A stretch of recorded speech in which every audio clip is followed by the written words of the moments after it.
Olá, amigos! Eu fiz uma enquete no Instagram pedindo sugestões de temas de vídeo e me pediram para falar sobre a dificuldade de diagnóstico da síndrome de intestino irritável. Se você não é inscrito no meu Instagram, se inscreva lá, você vai achar muito conteúdo diferente daqui. Então vamos dar uma olhada nisso.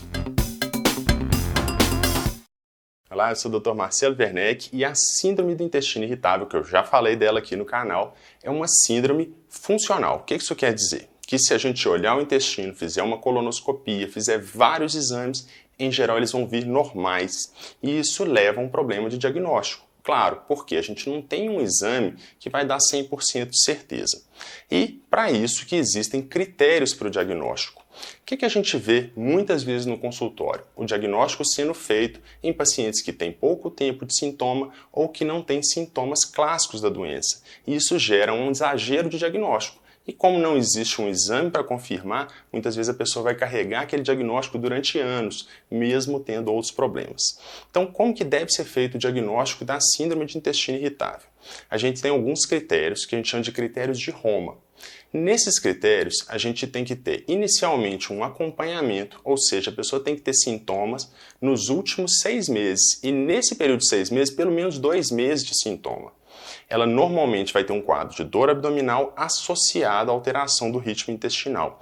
E uma coisa que dificulta ainda mais o diagnóstico da síndrome de intestino irritável é que ela pode manifestar com constipação, com diarreia ou com a alternância desses dois. Então, não existe um quadro que a gente fala assim, esse é o quadro clássico. A gente tem que sempre avaliar.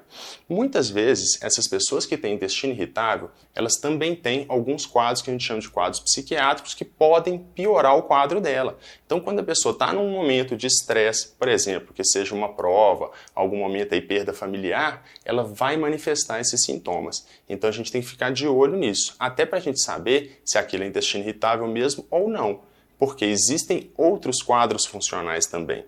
Então tá dando para entender a dificuldade? Muitas vezes a pessoa tem intestino irritável e não recebe aquele diagnóstico porque pensa que é um quadro funcional de outra natureza. E o oposto também pode acontecer. Então realmente o diagnóstico de intestino irritável ele pode ser difícil, mas tem critérios e esses critérios devem ser seguidos. Uma coisa que é muito importante, que eu já ouvi muita gente falando, síndrome de intestino irritável não é um diagnóstico de exclusão. Existem critérios e esses critérios têm que ser seguidos, senão a gente vai fazer diagnóstico errado.